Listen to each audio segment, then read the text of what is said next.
sobre cómo una teoría de las emociones puede tener algunas implicancias en la práctica. Voy a presentar pantalla, así tengo una ayuda de memoria y me pueden seguir quizás mejor.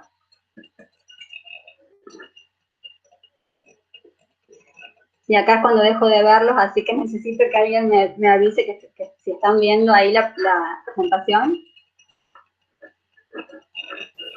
Sí, ¿la vemos? Gracias. Sí, cualquier cosa, bueno, en los otros seminarios dejamos las preguntitas para el final, así que bueno, la idea sería organizarse igual, si quieren después o dejar preguntas en el chat o ir teniéndolas en la mente para hacerlas al final.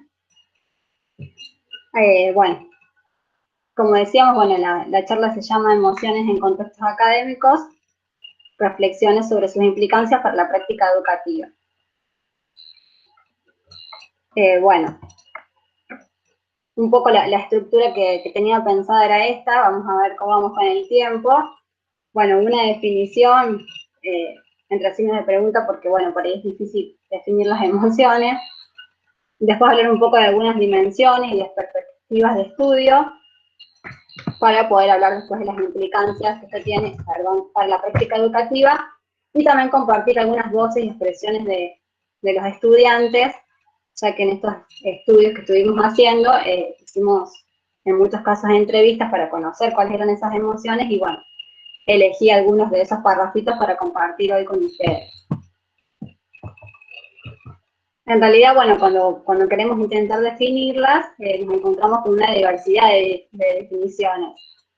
No, como pasa, digamos, en muchos constructos de las ciencias humanas, depende del autor, depende de su línea de trabajo, vamos a ir encontrando diferentes definiciones. Yo aquí elegí algunas como para compartir y para que veamos también lo distintas que son, y si no nos dicen qué es lo que se está definiendo, podríamos pensar que se está definiendo a lo mejor otro concepto, o diferentes conceptos en cada una de ellas, aunque todas están haciendo referencia a las emociones.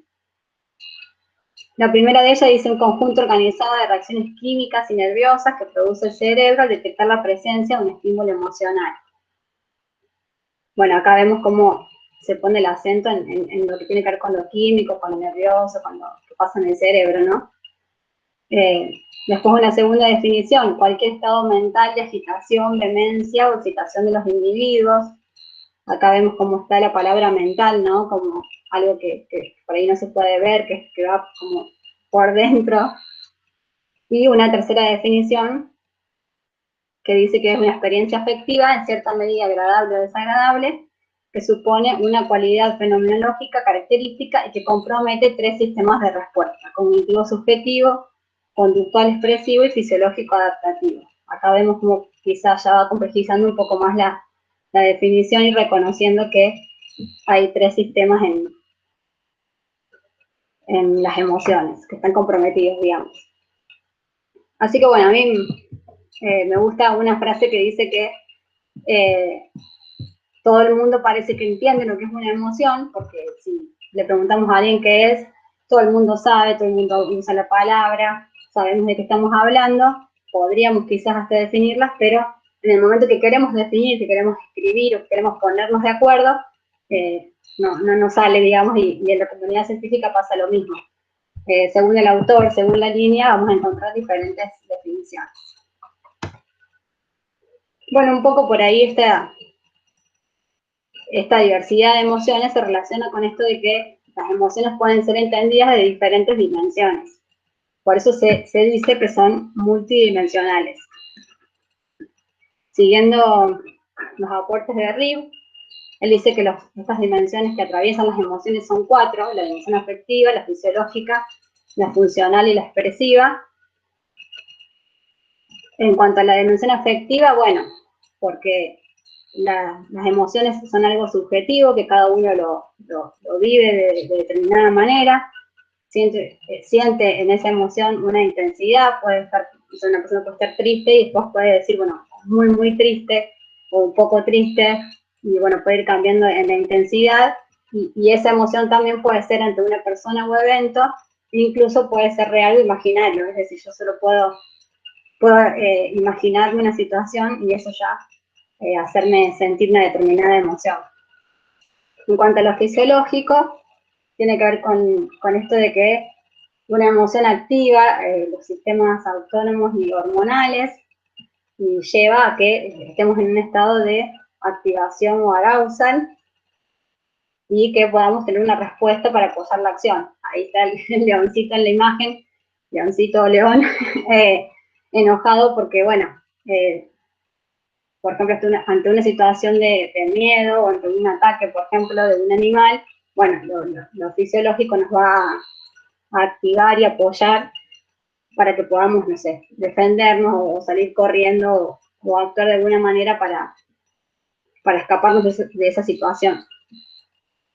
La dimensión funcional tiene que ver con esto de adaptarnos al entorno y poder seleccionar la respuesta más apropiada ante una diversidad de respuestas o de conductas y nos va a ayudar también a supervivir o a evolucionar como especie. Ahí en la imagen vemos, por ejemplo, bueno, la emoción de asco nos puede estar ayudando a elegir la mejor respuesta. Si no sintiéramos asco, por ejemplo, ante un alimento en mal estado, bueno, nos llevaría quizá a consumirlo y tener después alguna consecuencia no deseada, una enfermedad, una infección, lo que sea.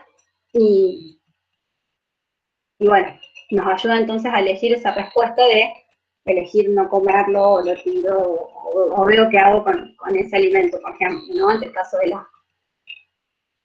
Y por último, esta dimensión expresiva que tiene que ver con que nos lleva a hacer una conducta que a la vez es social.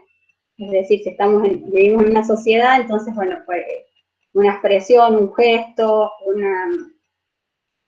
nuestra postura y nuestra voz hace que expresemos nuestras emociones, y entonces algo que era privado, que sentíamos nosotros en nuestro interior, con ese gesto, con esa postura o esa voz que estamos teniendo, estamos haciendo público algo que es privado. Como ahí se ve en la imagen, bueno, podemos decir, bueno, esta chica vio algo que la asombró, que la asustó, la sorprendió, porque, bueno, nos damos cuenta que tiene la boca abierta, los ojos grandes, y bueno, podemos inferir lo que ella está sintiendo.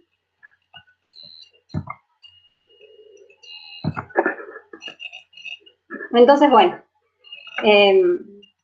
estas dimensiones llevaron a que haya una diversidad de perspectivas, porque las perspectivas para estudiar a las emociones han puesto el acento en alguna de esas dimensiones. Así, tenemos autores que son estrictamente biologicistas, tenemos autores que son cognitivistas, tenemos otros que van a poner más el énfasis en lo que tiene que ver con la expresión de las emociones, y bueno, hay una diversidad de perspectivas, y también más en la actualidad existen perspectivas que son más integradoras, que no ponen el acento quizás en una de estas dimensiones, sino que tienen en cuenta que estas dimensiones se interrelacionan entre sí, se entiende a la persona desde todas estas dimensiones, y también se tiene en cuenta que esa persona está actuando en un contexto.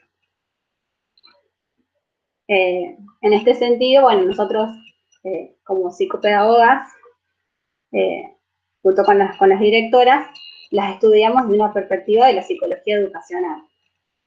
Y, bueno, recorriendo y leyendo sobre el tema, nosotros nos gustan mucho los aportes de la teoría de las emociones académicas, que es del autor Pekrum, y ponemos ahí colaboradores porque va escribiendo con diferentes personas, aunque él es como el mayor exponente de la teoría, ¿no? Bueno, entonces yo pensaba rescatar algunos aportes más principales de la teoría para después pasar a estas implicancias. No es la idea que retomemos toda la teoría o que nos detengamos mucho, pero sí tomar algunas ideas. Y bueno, ellos hablan de las emociones académicas, o sea, la teoría no habla de las emociones como en general o en cualquier ámbito, sino que ellos van a decir, bueno, nosotros estudiamos las emociones en contextos académicos, las llamamos así, por lo tanto, emociones académicas, y las definen como aquellas que están directamente relacionadas con los aprendizajes y los logros académicos y con los procesos de instrucción que se dan en las aulas. Las conciben como procesos psicológicos complejos en los que intervienen componentes afectivos, cognitivos, motivacionales y expresivos. Acá vemos cómo reconocen esa diversidad de dimensiones. Y bueno, también esto del contexto, ¿no? Porque es en el contexto académico. Y también empiezan a considerar que esas emociones no solo están relacionadas con los resultados académicos, sino también con las actividades académicas. Porque ellos dicen, bueno, hasta antes, hacia el 2000, que ellos empiezan a pensar esta teoría, reconocen que antes se estudiaba mucho lo que tenía que ver con los exámenes o con las atribuciones de causalidad, de por qué llegué a tener un resultado, por qué fracasé o por qué tuve éxito, por ejemplo, en un examen. Eso por ahí sí se venía estudiando, pero no tanto esto de que una actividad, como por ejemplo estudiar o resolver una determinada tarea, también conlleva a sentir determinadas emociones. Y bueno, consideran en la teoría lo que tiene que ver con el valor y el control como antecedentes de las emociones. Ellos van viendo o postulan cómo las percepciones de valor y de control van a impactar o van a hacer que uno sienta determinada emoción, un estudiante, ¿no? Entonces, bueno, también por eso la teoría se conoce como teoría de control-valor, y ellos van a decir que, bueno, podemos tener diferentes percepciones del control que tenemos ante una actividad, podemos percibir que controlamos totalmente las acciones, y que con lo que hagamos vamos a tener determinados resultados, o puede ser que yo sienta del otro extremo, que haga lo que haga, ya existir un resultado y que no depende de mí. El otro concepto en el que ponen mucho énfasis en el de valor, pensando en que uno puede atribuir un valor extrínseco o extrínseco a las tareas que se le proponen. El valor extrínseco sería ponerle el peso al resultado de la tarea, es decir, o sea, valoro la tarea porque me lleva a lograr algo y no por la tarea en sí misma. Mientras que el valor intrínseco sería reconocer que la tarea tiene un valor para mi formación, para mis aprendizajes. Y bueno, como veníamos diciendo, en el ámbito académico hay una diversidad de emociones. Hasta antes de esta teoría se ponía mucho énfasis en lo que es nervios y ansiedad, principalmente, como decíamos, ante exámenes. Entonces ellos dicen, bueno, las actividades y los resultados de las actividades también me hacen sentir determinadas emociones. Yo puedo tener vergüenza porque tengo que hablar ante los compañeros, puedo tener enojo porque tuve un parcial o un examen injusto, o puedo estar decepcionado con una nota que me saqué, bueno, en fin.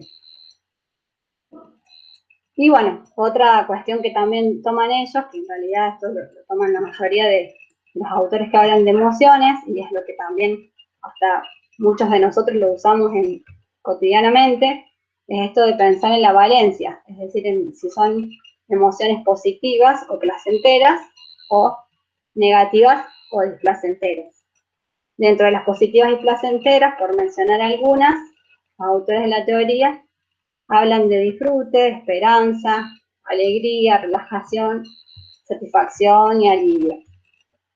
Y entre las negativas podemos mencionar el enojo, el aburrimiento, la frustración, la ansiedad, la tristeza y la desesperanza.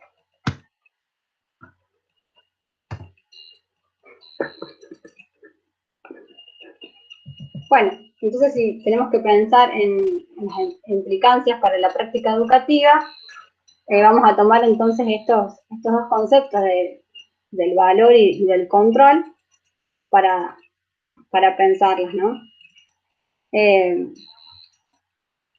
Entonces, bueno, esto quizá me parece a mí que puede ser lo más rico para estar pensando, no como tips ni como recetas a tener en cuenta así tal cual, sino como para empezar a pensar algunas cuestiones que podrían estar entonces incluyendo, si nosotros somos docentes, si estamos en un aula, y seguimos los aportes de la teoría, bueno, cómo podemos estar pensando algunas cuestiones dentro del aula que nosotros sí podemos manejar y que podrían estar creando un contexto más beneficioso para los aprendizajes, donde haya una mayor cantidad de emociones positivas y disminuyamos las probabilidades de que nuestros estudiantes sientan emociones negativas.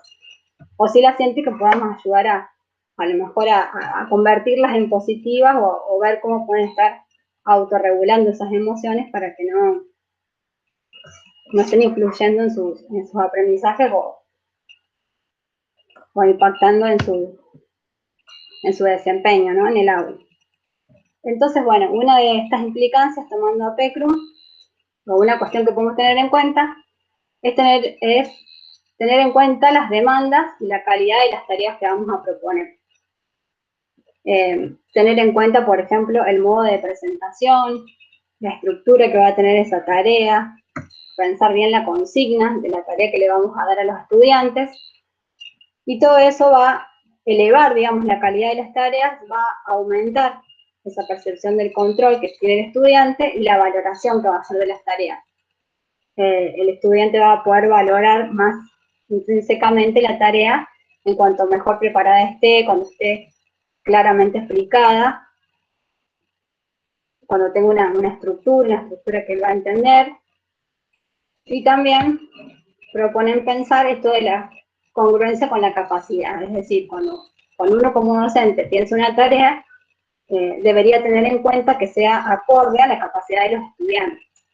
Si le presentamos una tarea demasiado difícil o una tarea demasiado fácil, es muy probable que estemos induciendo al aburrimiento por parte del estudiante, porque, bueno, si es demasiado fácil, se va a aburrir, la va a hacer rápidamente, sin pensar demasiado, no va a implicar ningún tipo de desafío para él, y la va a hacer muy rápidamente, mientras que si es difícil, bueno, o se va a aburrir de intentar, o va a terminar frustrado o decepcionado por no poder llevarla a cabo.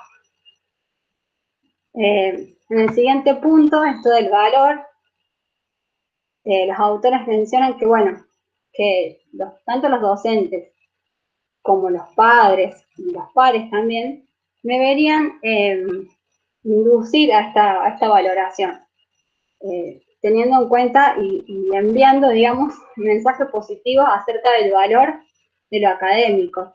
Las familias o los profesores deberían, como explícitamente, fomentar a que se valoren los aprendizajes, se valore lo que se está estudiando, y también el profesor esto lo va a poder lograr a través de construir materiales y una diversidad de consignas que, como decíamos anteriormente, tienen que estar claramente preparadas, tienen que estar pensadas especialmente para esos estudiantes, de acuerdo a su capacidad, a sus intereses también. Por otro lado, en el tercer punto, destacan la autonomía y la cooperación. Esto de que, bueno, uno tiene que ser autónomo, tiene que poder elegir, tiene que controlar sus acciones, tiene que autorregularse a sí mismo, pero también esa autorregulación puede ser grupal. En ese sentido podemos estar pensando en armar grupos, en promover la cooperación entre los estudiantes, y ahí también quizá tener cuidado en esto de la cooperación y de lo grupal, de que no siempre un estudiante esté agrupado o que trabaje junto con un alumno que es como mucho más capaz o que siempre es como más líder, digamos, y entonces es muy probable que él también sienta que pierde el control o que no puede controlar su acción. Y bueno, entonces ahí habría que tener cuidado en cómo estar armando por estos grupos y también evitar la comparación entre compañeros.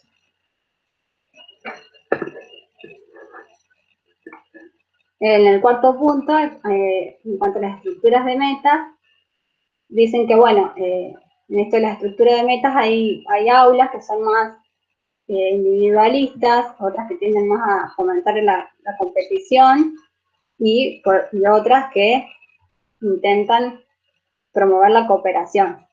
Y bueno, entonces ellos dicen, bueno, habría que fomentar esto de la cooperación, que todos puedan experimentar éxitos y también que cada profesor pueda revisar las expectativas que tienen acerca de sus estudiantes para que esas expectativas sean también como acordes a lo que el grupo puede realizar.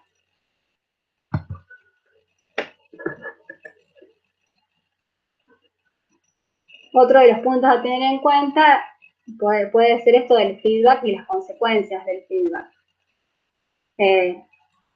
Como feedback entendemos estas instancias de diálogo, de devolución, cuando el estudiante realiza una tarea, por ejemplo, bueno, ¿cómo le vamos a devolver, digamos, esa tarea? ¿Qué le vamos a decir? ¿Qué tipo de comentarios vamos a hacer?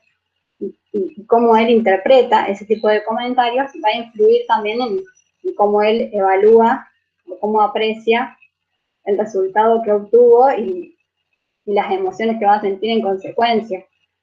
En esto del feedback podemos también tener en cuenta que si bien generalmente asociamos el feedback con estas devoluciones que se hace sobre una tarea, podemos estar pensando que el feedback también a veces puede ser hacia la persona o hacia las estrategias que utilizó para desarrollar la tarea.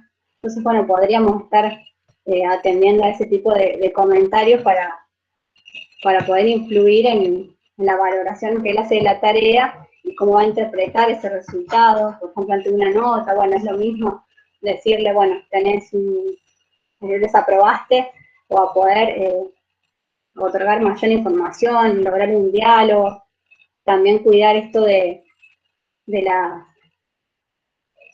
momento, de cómo se da el feedback, y si es público o si es privado. No es lo mismo quizá decirle a alguien que le fue mal adelante de todos los compañeros a tener un cuidado o a tener un momento privado donde uno pueda hablar con esas personas solas. También esto de cuidar, por ejemplo, cuando publicamos una nota, a lo mejor, no sé, por ejemplo, pensar en publicarlo con el DNI en vez de con el nombre, para evitar también esto de las comparaciones entre compañeros. Y también proponen evitar esto de la acumulación de fracasos, o sea, evitar que siempre un grupo o un mismo estudiante sienta esa sensación de que fracasó, de que fracasó una vez, que fracasa en un parcial, que fracasa en la tarea, que fracasa en el práctico. Seguramente eso lo va a llevar a sentir diversas emociones negativas que deberíamos tratar de evitar. Entonces, para eso también siempre deberíamos dar oportunidades para rehacer, oportunidades para hacer una nueva entrega, oportunidades para revisar esa producción, ese trabajo, y poder mejorarlo, y que el estudiante se vaya con esa sensación de que no de que fracasó, sino que aprendió, que pudo mejorar, que pudo revisar una versión de un trabajo para poder experimentar un éxito. Otra cuestión a pensar es el tratamiento de las emociones, tratamiento no en el sentido de que nos vamos a convertir en psicólogos, sino que podemos hacer como docentes pequeñas intervenciones para cambiar esas valoraciones. Si las valoraciones, digamos, que un estudiante valore intrínseca o extrínsecamente una tarea, no influir en sus emociones, bueno, ¿cómo podemos tratar de que esa valoración sea intrínseca? Es decir, que ellos puedan ver el valor, la significatividad de una tarea. Bueno, ¿por qué es importante esta tarea? ¿En qué te está sirviendo para tu profesión o para tu futuro? ¿Para qué te sirve hoy? ¿Qué nuevas miradas te da sobre un área, sobre un problema? Los docentes podrían estar haciendo comentarios especialmente destinados a esto, ¿no? Que cambien las valoraciones, y también el tema del control. También siempre dar oportunidades para que los estudiantes perciban que controlan sus acciones y que lo que ellos hagan va a llevar a determinados resultados. Y una última cuestión que ellos mencionan es el tema de la autorregulación de las emociones, y dicen que los educadores podrían asistir en el desarrollo de habilidades regulatorias. Bueno, esta es una idea que ellos toman, pero bueno, por ahí podríamos estar pensando en si podemos estar formados, si podemos saber cómo, pero bueno, quizá eso ya dependería de un poco de cada uno, o de estar formándose, o por lo menos sí reconocer, por ejemplo, en el tema de los parciales, uno sabe ya, y ellos también lo dicen, y no es que lo nieguen, es que, por ejemplo, un examen es una de las actividades que más emociones genera, ¿no? Entonces, bueno, entonces podría uno decir cómo puedo hacer para que él desarrolle alguna habilidad para controlar en algún punto estos nervios, ver cómo se puede tranquilizar. Y incluso a veces en las redes, o bueno, en algunos lugares se cuentan o se muestran anécdotas de profesores que a lo mejor dejaron un mensajito positivo, que mandaron un mail antes para tranquilizar a los estudiantes. Por ejemplo, una de las aulas uno de los contextos que nosotros observamos para los estudios del doctorado, veíamos que una de las profes, por ejemplo, antes del parcial desarrollaba un ensayo de parcial, y bueno, eso también tranquilizaba bastante, ¿no? Porque proponía algunas consignas similares a lo que iba a ser el parcial, y los alumnos tenían que desarrollarla, no sé, 2 semanas antes. Entonces, bueno, con eso, por ahí podemos estar, acciones como esas podrían estar apoyando esto de que los alumnos puedan autorregular las emociones, de que puedan ir tranquilizándose, de que puedan ver que son capaces de responder preguntas similares a las que puedan tener en el examen.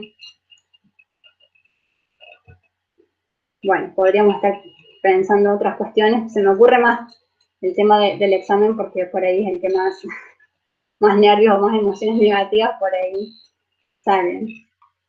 Pero bueno, en una clase normal también un alumno puede sentir vergüenza. Bueno, ¿qué podemos hacer para que a pesar de la vergüenza participe, o para que se sienta más esperanzado respecto a que va a poder comprender los contenidos? Y bueno, para ir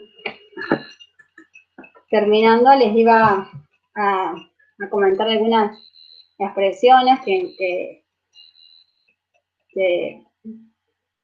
nos compartieron los estudiantes cuando hicimos los estudios del doctorado. Bueno, nosotros les hacíamos una pregunta bien amplia luego de hacer observaciones de clase, y de, bueno, también utilizar otros instrumentos. Siempre lo que más nos gusta o nos interesaba era el tema de las entrevistas como instrumento de recolección de datos, donde se podían expresar más, porque también utilizábamos, los autores de la teoría tienen un instrumento más cuantitativo, que se contesta con una escala, y bueno, después el resultado es un número, y bueno, nos quedaba siempre como la duda de con qué asocian ellos esas emociones, por qué, cuáles son esas emociones, a qué se los atribuyen. Y bueno, la pregunta era bien general. Generalmente les preguntábamos, bueno, ¿qué momentos de la clase sentiste emociones positivas, y cuáles fueron y por qué? Y también en qué momentos de la clase sentiste emociones negativas. Entonces, como era finalizar el cuatrimestre, bueno, podían, digamos, asociarlo con diferentes cuestiones del cursado de la materia. Entonces, bueno, uno de esos grupos fue el grupo de ingeniería, en una materia que, bueno, que estuvimos observando y tomando estos otros instrumentos, y también esta entrevista. Y bueno, por ejemplo, uno de los estudiantes, cuando le preguntábamos de emociones positivas, nos decía, por ejemplo, lo del primer párrafo: hay situaciones que hacen que te sientas mejor. Hay profesores que le dedican más tiempo a sus clases y a su materia. De poder transmitir todo lo que ellos saben a sus alumnos te hace sentir bien. Si ves a un profe que le dedica tiempo y ganas a la enseñanza, Eso está muy bueno. Además te motiva más a aprender. Así que bueno, acá podemos ver cómo esto de la calidad, ¿no? de las tareas, digamos, darse cuenta que el profe tiene armadas las clases, le dedica tiempo, piensa en los alumnos, tiene ganas de enseñar. Eso también lo mencionan desde la teoría, el tema del contagio, ¿no? De que, bueno, si vemos un profe que está entusiasmado, que tiene ganas, que está apasionado por el estudio de su asignatura, bueno, muy probablemente contagie esas emociones. Mientras que si está aburrido, enojado, bueno, también las puede estar contagiando a sus alumnos. El segundo párrafo dice: los primeros trabajos me hacían sentir satisfecho porque aprendí los temas y era un desafío poder hacerlos bien. El hecho de terminarlos me ponía contento. Acá, bueno, lo relaciona también con el resultado, ¿no? de las actividades, que él puede reconocer que los aprende, que fue un desafío. Seguramente entonces, si lo relacionamos con la teoría, seguramente el profe ha armado consignas que lo desafiaban a él en sus capacidades, que no era algo muy fácil, pero tampoco era algo difícil de realizarlo. Y bueno, él termina con esa satisfacción de haber aprendido y con alegría por eso, ¿no? Y el tercer ejemplo es más de una emoción más negativa, donde refiere a los teóricos. Este alumno dice: más que todo, en los teóricos, estás cansado, aburrido, fatigado, porque no terminan más y se ponen pesadas las clases, muchas formulitas. Eso hace que te aburras y dejas de prestar atención. Bueno, acá, si la actividad también siempre es monótona, siempre son formulitas, una fórmula atrás de la otra, bueno, muy probablemente te aburres, te cansa, y bueno, eso también va a impactar, como también lo dice la teoría, en la atención, en la concentración, en el uso de estrategias. Y bueno, en esta otra diapositiva son expresiones que los chicos nos dieron respecto a los exámenes, porque estaban como las dos preguntas, ¿no? Bien amplias. ¿Qué emociones ante las clases? Donde se podía, como decía recién, podían relacionarlo con diferentes aspectos, y después estaba específicamente la pregunta sobre el examen, distinguiendo en el antes, el durante y el después. En el durante fue donde generalmente encontrábamos por ahí menos que se explayaban menos respuestas. Entonces nosotros por ahí pensábamos que al hacer la entrevista al final, bueno, es difícil ponerse en el lugar de cómo estabas en el examen, porque seguramente en el examen estabas prestando mucha atención a todo lo cognitivo, a tratar de recordar, a tratar de establecer las relaciones que te piden las preguntas, o como que estás muy quizás en eso y no prestando atención a lo que sentís. Entonces obtuvimos más respuestas en el antes y en el después. Acá yo elegí algunas más relacionadas con el después. Uno de los estudiantes dice: me fue mal en el examen, surge la sensación de decepción con uno mismo, yo sé que podría haber puesto un poco más, soy consciente de que si me fue mal fue por culpa mía y de nadie más. Bueno, acá el estudiante habla de él, ¿no? De sus esfuerzos, de la decepción consigo mismo, mientras que el segundo no, ya lo pone más en algo externo. Dice: para mí no había estudiado mal, pensé que había aprobado con lo justo, y sin embargo después, cuando fui al recuperatorio, sentí que había estudiado bien y tampoco me fue como esperaba. Me hubiera gustado ver bien qué era lo que había que poner. Quedé insatisfecho en cuál era la respuesta que había que poner en el examen. Bueno, esto lo podemos estar relacionando con el feedback, ¿no? Como, bueno, se ve que él obtuvo una nota y bueno, en alguna o en todas las respuestas no terminó de entender qué era lo que él tenía, lo que hubiera sido correcto, ¿no? Algo que a él se lo valoran a una mujer como que no es correcto. Bueno, se queda con esa insatisfacción, como que, bueno, quizá el profe podría estar atendiendo a estas devoluciones, a cómo puede generar un diálogo para que el alumno no se vaya con esa sensación de que no sabe lo que había que poner en el examen, además como si fuera que tiene que darle el gusto al profesor, ¿no? Y no que había una respuesta correcta o una respuesta más completa. Y bueno, y por último, otra estudiante dice, cuando devolvieron los trabajos, fue una buena clase, porque realmente tenía muchas dudas y no sabía cómo me iba a ir y me fue mejor de lo que yo pensaba. La profesora me dijo que había sido una buena producción y me resaltaba lo que me faltaba, pero también las cosas positivas que tenía mi trabajo. Bueno, como al contrario del anterior, ¿no es cierto? En vez de estar enojado, de estar insatisfecha con esas devoluciones ante un trabajo o ante un examen, bueno, cómo valora ella, ¿no? Que la profesora le resalte lo negativo, pero que también le diga lo positivo del trabajo y cómo pudo sacarse las dudas. También esto de que los alumnos se sorprenden quizá cuando le va mejor de lo que pensaban, pero también cuando el docente le puede dar esas devoluciones y decir por qué, ¿no? ¿Por qué le fue bien? Que a veces como docente nos ponemos en esto de decir, bueno, ¿qué es lo negativo? ¿Qué faltó? Y por ahí nos olvidamos también que ese feedback puede ser poniendo énfasis en lo positivo de los trabajos. Bueno, acá les agregaba algunas bibliografías consultadas. Y bueno, por supuesto, agradecerles a todos por la atención. Y bueno, les dejaba ahí mi email por si alguien después quiere comunicarse por algo, a la vera-u.unrc.edu.ar. Así que bueno, no sé si fue muy rápido. No, bien, bien, bien. Muy lento, no sé, muy resumido, pero bueno, da para mucho la teoría. Sí.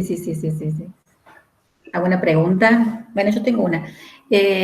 Ahí cuando vos hablas de esto de las emociones, ¿no? ¿Hay algún trabajo que haya visto cómo esas emociones pueden ir cambiando a lo largo del recorrido que tiene un estudiante dentro de la universidad? Porque yo supongo que el primer año tiene una serie de componentes propios. Y bueno, no es lo mismo en la forma en la que se va a sentar ahí en esa aula, o va a trabajar, va a hacer sus cosas, con relación a uno de quinto. Si vos ves que esas cuestiones pueden ir cambiando, y cuáles son las que predominan al inicio y cuáles son las que después al final están. Yo pienso que las finales deberían estar más relacionadas después con su campo de profesión, o sea, digamos, porque uno tiene que no solamente enseñar los contenidos, sino también cómo se tiene que mover profesionalmente en todo eso. Entonces me parece que esto de las emociones, pienso yo que tienen que ir fluctuando a lo largo de esto, de ir pasando de año a año. Y bueno, porque también se van encontrando con distintos profesores, como vos decías, uno que le pone más, parece que le pone más, menos, las formulitas y demás. Entonces, si hay algún estudio de eso. Sí, la verdad que no conozco que sea así como longitudinal, ¿no es cierto? Estaría bueno, como decís vos, que sea el mismo grupo, que yo lo tomo en el 2000, en primer año, y bueno, a ver qué sale con algún instrumento y decir, bueno, a ver, cuando llegan a quinto, ¿qué pasó? O bueno, con las entrevistas también estaría mejor todavía, pero bueno, a veces... Sí. La verdad que no conozco, pero sí, por ahí también se puede estar pensando, como vos decías, estas cuestiones de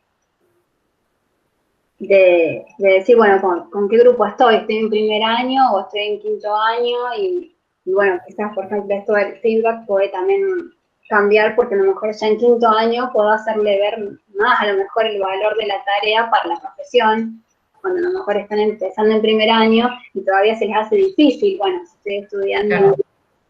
No sé, si estoy estudiando veterinaria, bueno, capaz que todavía no tengo claro qué hago como veterinario, qué no puedo hacer, qué desafío me va a proponer esta profesión. Entonces, bueno, quizá también puede ir cambiando eso, ¿no? Ir ajustando el profe, bueno, en qué año estoy. A lo mejor en los primeros años podría estar más destinado a feedback, a las estrategias, a poder acompañarlo en el estudio. Y bueno, a lo mejor ya en quinto año había chicos que nosotros también preguntábamos a veces, ¿no? Sobre las estrategias, y había chicos, me acuerdo, en ingeniería que nos decían, bueno, pues yo estudio así, ya estudio así. Nos decían como que, bueno, en cuarto, quinto año ya tenés como una sí,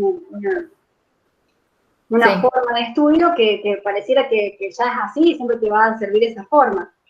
Eso también nos había llamado la atención, si bien no era, la estrategia de estudio no eran un tema, pero los alumnos decían ese tipo de expresiones, ¿no? Como, bueno, no puedo cambiar, no puedo cambiar mis estrategias, y bueno, ¿cómo no? Podés estar en quinto año y darte cuenta que la estrategia no te sirve para estudiar una materia o para acercarte a un contenido. Bien, bueno. ¿Preguntas? Hola Vicky, yo tengo una pregunta. ¿Cómo andas, Ara? Hola. Me gustó mucho la presentación. Lo que te quería preguntar es, yo a veces lo pienso yo soy docente en agronomía de botánica, y me gustó mucho el fragmento final que la chica ponía, que resaltaba que la profesora le decía lo bueno, le decía lo malo. Y yo a veces pensaba, siempre tengo el anhelo de pensar, digo, qué lindo hacerle a los estudiantes una devolución, como nos sabemos hacer nosotros en la especialización, que te dan media carilla, o cuando entregan el herbario. Pero después me pasa que a final de año nunca termino pudiendo hacer eso porque tengo 250 estudiantes. Entonces digo, ¿cuándo llegará el momento que le pueda dar a los biólogos, que son 10, qué sé yo, botánica? Así estaría bueno y uno tiene un contacto más. Pero bueno, digo, la pregunta, digo, un poco a preguntarte, ¿crees que tiene que ver un poco esto que se dificulta más cuando los grupos son más extensos? Como que los estudiantes yo siento que se sienten menos acompañados que un grupito de 10 personas que sé los nombres, que nos comunicamos. A lo mejor digo, ¿cómo poder sortear esa parte con respecto a las emociones, esa dificultad? Sí, sin duda que como todo, digamos, cualquier cuestión que estemos pensando, se dificulta más en un grupo de 200 que en un grupo de 10, ¿no? Pero bueno, me parece que no hay que tampoco bajar los brazos, porque todo esto de seguir pensando en la calidad de las tareas, en hacer de que puedan valorar la tarea, bueno, si son 200 y voy a tener más porcentaje de gente que a lo mejor no le vea el sentido de la tarea, pero bueno, ¿qué puedo decir yo para hacer ver el valor de la tarea? Y que yo también pueda estar convencida como docente de que la tarea tiene un valor.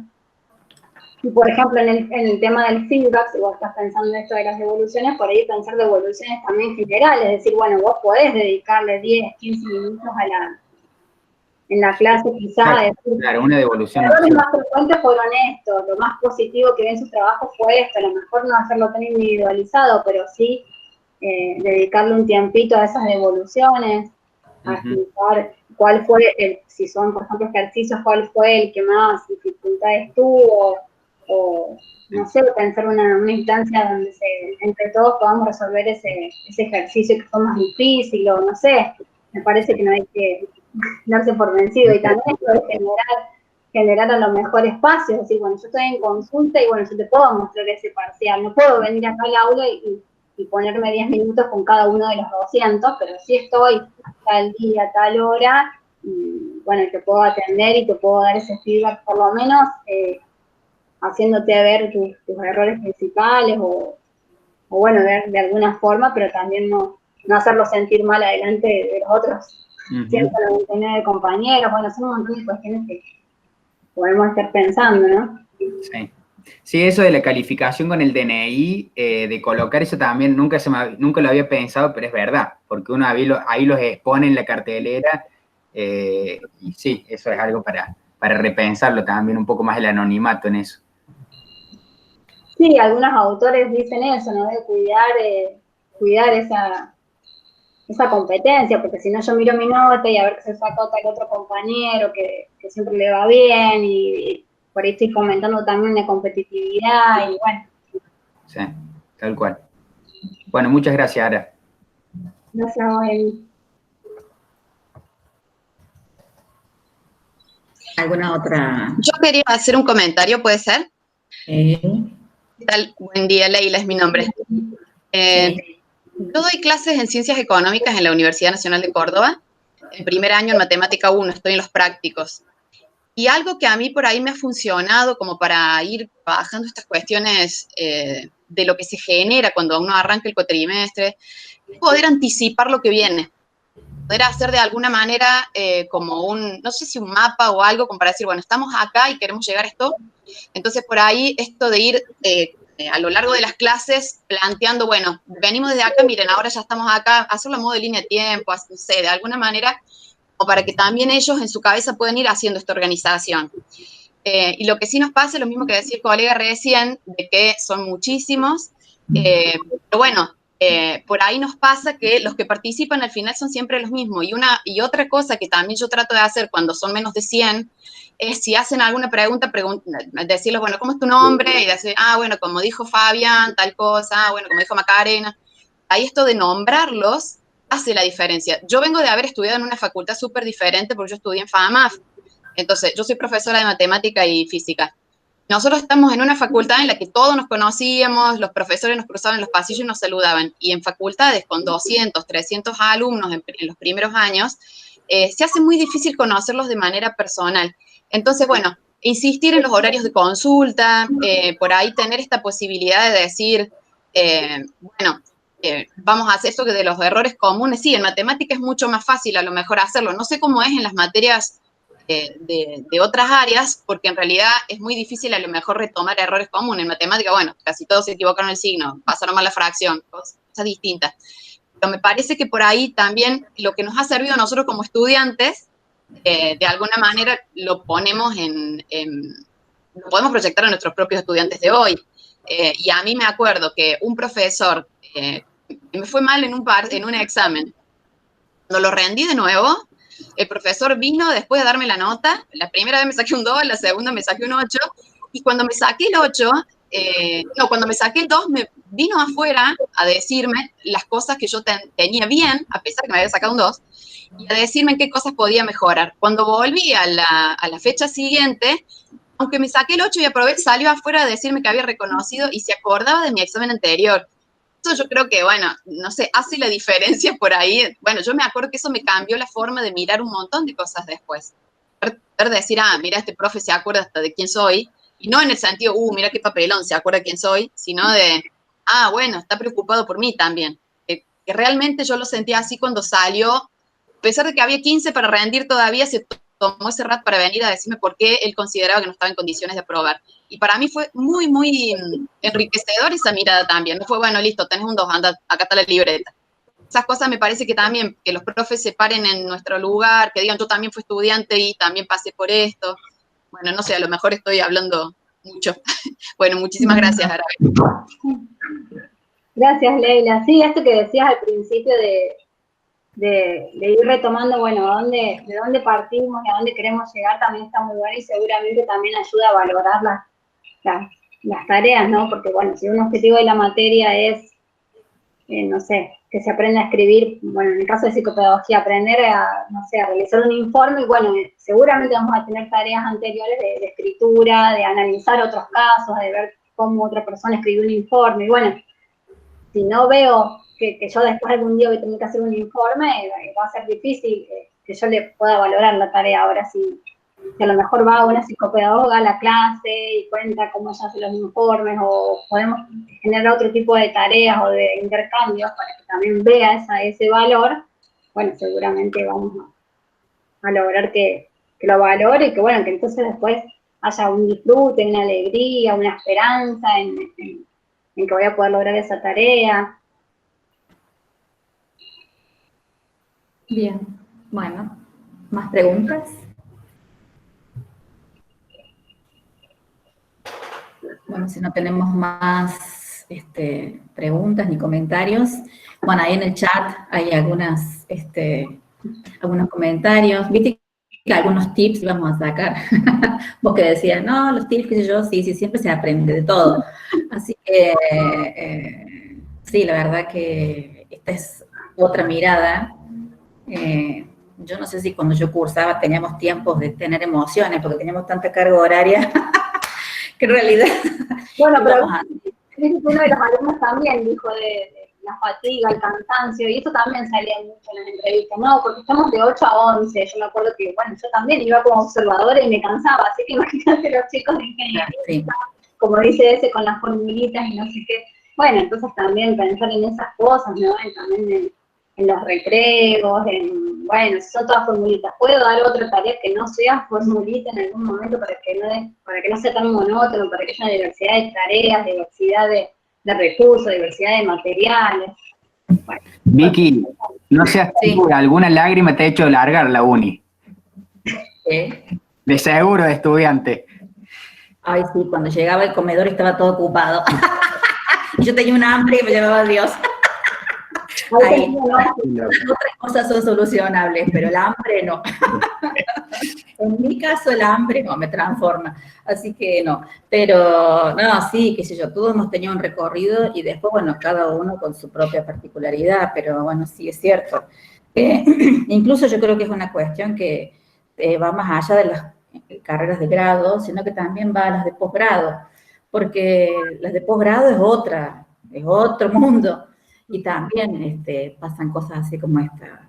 Hay estudiantes que, digamos que tienen unas, digamos, hablemos de un conjunto de emociones que es como que van como uno desearía que fueran, otros que son más inseguros y demás. A veces en las carreras de posgrado se trabajan con cosas que en las carreras de grado no se trabajaron, entonces también van surgiendo otros tipos de inseguridades y bueno, y me parece que también es un área interesante para trabajar, no solamente lo de grado, sino que también lo de posgrado. Pero bueno, a mí me gustó mucho la presentación, todos están diciendo que ha sido muy claro, muy interesante, pero claro, esta es otra mirada, no es como diciendo, bueno, esto hay que enseñarlo así, hay que darlo así, hay que pensar en esto, sino que, como dijiste, por ejemplo, que también lo retomó el Emiliano, el tema de ponerlos por número de documento y no la exposición pública de que esté ahí su nombre y apellido. Después también nosotros trabajamos con cursos que son numerosos, entonces este año que tuvimos que dar todo en la virtualidad. Por ejemplo, tuvimos que trabajar dando una devolución a cada uno de ellos. Y eran muchos estudiantes, pero bueno, fue algo que tuvo que hacerse. Tal vez en las instancias presenciales se hacía algo más general y uno decía, bueno, las 5 fue la pregunta problema, todos se equivocaron en las 7, qué sé yo, cuestiones así. Pero ahora tuvimos que implementar prácticamente, aunque el curso era numeroso, algo y una devolución individual. Por ahí a lo mejor en los tiempos uno puede hacer devoluciones generales, pero me parece que en la virtualidad, sobre todo, más que, porque aparte ha sido una exigencia de ellos, ¿no? Esto es un segundo año de agronomía, y ellos como que querían saber, claro, imagínate, en todo este contexto, en qué andaban y qué no, bien, mal, entonces siempre eran correos, mensajes, bueno, fue bastante el trabajo, pero creo que fue bueno, porque bueno, aunque no nos veíamos mucho las caras, ellos tenían una información sobre cómo iban, porque era como que de hacer todo presencial, de golpe esto virtual es como pasar de un terreno arenoso a un pantano, y entonces ahora no es lo mismo ese suelo que el suelo que han venido transitando siempre. Pero bueno, muy bien, muy lindo. Bueno, Vicky, nosotros estamos haciendo ahora un estudio ahí con la Universidad de Villa María en cuanto a los aprendizajes y emociones en pandemia. Bueno, los resultados no sé si para llorar o pero bueno, parece muy fuerte el cansancio, agotamiento, la incertidumbre. Bueno, también el momento del año puede ser, pero nos llamó la atención que varios responden, buscamos como formas expresivas a través de la escritura, una canción o algo que busquen su manera de expresar qué es lo que sienten en esta pandemia, digamos, a nivel estudios, y aparece mucho eso, cansancio, ansiedad, incertidumbre, que bueno, es otro tema también a ver en nuestros estudiantes, pobres. Sí, las emociones todas flor de piel para las dos partes, porque uno conoce los terrenos físicos, los presenciales, pero estos terrenos así virtuales, no, y no es lo mismo, qué sé yo, gente que a lo mejor en el equipo docente es mucho más joven, que está mucho más amigable con todas estas cuestiones, que los que ya llevan cierto recorrido institucional como docente que, bueno, digamos, todo ha sido presencial y ahora de golpe hay que dar una vuelta y hacer que todo cambie. Y bueno, y más si se piensa en hacer implementaciones por lo menos mixtas ahora, partes presenciales, partes virtuales, eso va a ser otro mundo más. Pero bueno, terminemos el 2020 primero. las emociones del docente, otra gran pata para tener en cuenta, ¿no? La teoría y todo lo que estuvimos hablando es más enfocado en los estudiantes, pero bueno, los docentes también tenemos emociones, así que bueno, ahí también habría toda otra línea de trabajo. Pero bueno, y también, bueno, de la pandemia, bueno, no pude retomar. Muchísimas gracias.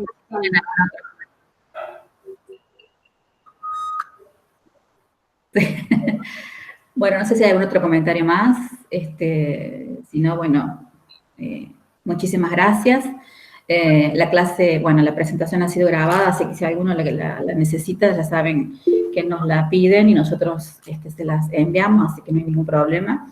Y después les vamos a enviar la invitación de los próximos 2 seminarios que también están asociados a estas cuestiones de clases amigables y demás, ¿sí? Que son las 2 instancias que nos quedan. Bueno, muchísimas gracias y bueno, nuevamente agradecerles a las chicas y por seguirnos en esta aventura de los seminarios, ¿sí? Muchísimas gracias. Gracias a ustedes. Listo. Bueno, muchas gracias. Muchas gracias. Que hablen bien. Gracias, hasta luego.